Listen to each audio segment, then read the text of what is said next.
Hey everybody, this is John Fenn outside of beautiful Kristiansand, Norway, and staying with some good friends here for the next few days. John Fenn, supernaturalhousechurch.org if you want the website. Today, coming to you from Norway, I want to share just briefly about a visitation that I had some years ago, and it changed my life, and then I need a refresher course, and I want to share that little refresher course as well. And the visitation was that the Lord had... Well, actually, Barbara and I had been praying one night, and she had gone to bed, and then the Lord came. Basically, my eyes were open to the spirit realm. And when that happens, what I mean by that is that I can see in the natural realm, my eyes are wide open, but also I can suddenly see in His realm, and it's like an overlay. So I see the natural realm, and I see in His realm as well. It's very similar to when Elisha's servant was scared because they were surrounded by the army. And I believe it's 2 Kings 6. And Elisha says, Lord, open up his eyes so that he can see.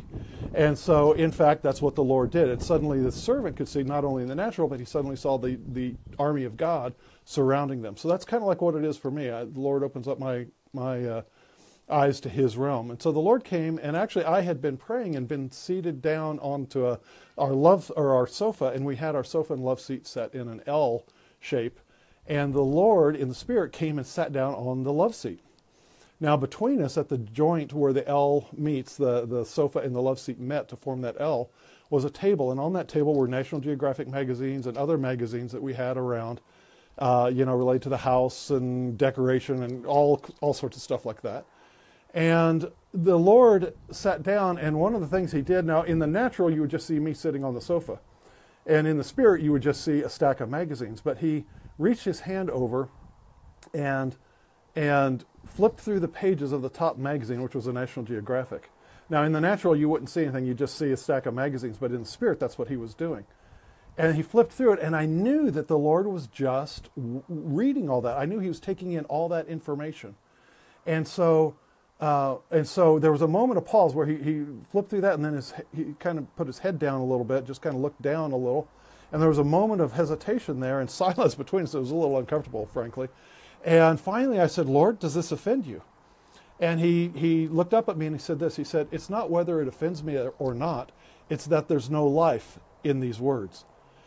And that the fact that there was no life there. And I was reminded recently of a similar thing. And here's my reminder, 14 years later. This first visitation happened in maybe 1990 and about 2004. It was after we'd started our house church network. And usually the father would make comment about news items, or I'd ask him, I'd hear a headline or something, and I'd say, Father, what do you think about this, or where's this going? And oftentimes the father would respond, but I went through a couple months where I hadn't heard of the father. He'd made no comment or anything else for a couple months. And so finally one day I said, Father, I asked you about some of this stuff, but I'm not hearing any comment from you. And he said this to me. He said, why should I talk to you? You get all your news from Fox. And that was a kind of like I had to learn my lesson again. The first one there in about 1990 when the Lord said there's no life in these pages. And then 14 years later when He said, why should I talk to you? You get all your news from Fox. And it reminded me that here recently I was just thinking about the fact that there are so many voices out there in the world. And yet in 1 Corinthians 14:10, for instance, Paul said there are many voices in this world, and none of them, I suppose, is without significance. And so there's an acknowledgement that there are voices out there. Even Jesus was connected in His day to the political things that were going on, the events around Him. He knew His history. He knew what was going on around Him. He called Herod, you sly fox. He knew the political intrigue, and he was connected to His day. But at the same time, Jesus said in John chapter 10 that His sheep will hear His voice and another they will not follow. So the balance of Paul saying there are many voices in this world has to be countered by the fact that Jesus said, my sheep know my voice and another they will not follow. And I want to bring it back down to life. Are the things that we are consuming in our eyes and our ears full of life, or are they just information? Are they dead?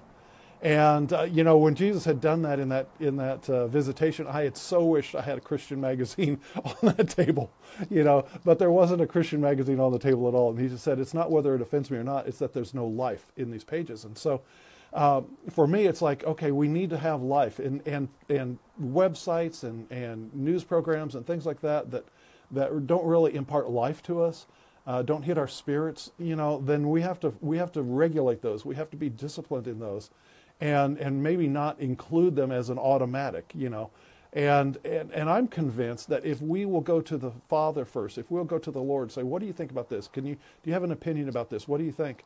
That the Lord will then start talking to us more. But, it's kind of like, as you seek him, you will find him.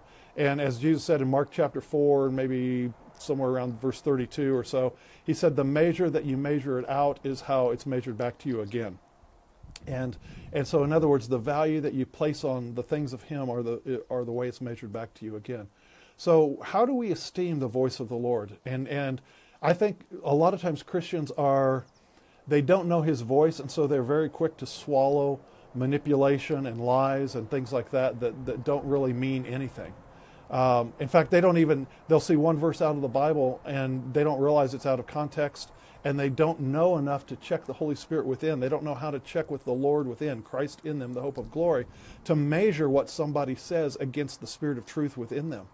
And one of the things that the Lord is doing in this day is he's training people how to hear his voice within, and how to know when someone expresses an opinion or a news headline blares out at us, or all the voices that are out there scream at us, that we will instantly in our minds, just in an instant, check down inside, change our attention to what's down inside in our spirit man, and just kind of register saying, okay, Father, what do you think about this? Okay, Lord, what do you think about this? And we'll see how it fits against the Spirit of truth. Does the Spirit of truth acknowledge and bear witness that it is the truth, whatever is coming in those eyes and ears? And so, anyway, just those thoughts, those things about look for things with life in them, and that which doesn't have life, don't worry. If it's not complementary to the shepherd's voice, then we have no business following it. So be careful the websites, be careful the news and the TV and the movies and everything else of all those voices, and really just make a change of your heart and just say the one voice that I want to hear more than any other is the voice of the Lord. And I won't be satisfied until I'm hearing his voice and his reflections and his opinion on world events, and most importantly on my life and my events. All right, God bless you. I'll be back in the U.S. next week. For the next few days, I'm in and around Kristiansand, Norway. It's beautiful. Seeing some wonderful friends and meeting some new ones as well. God bless.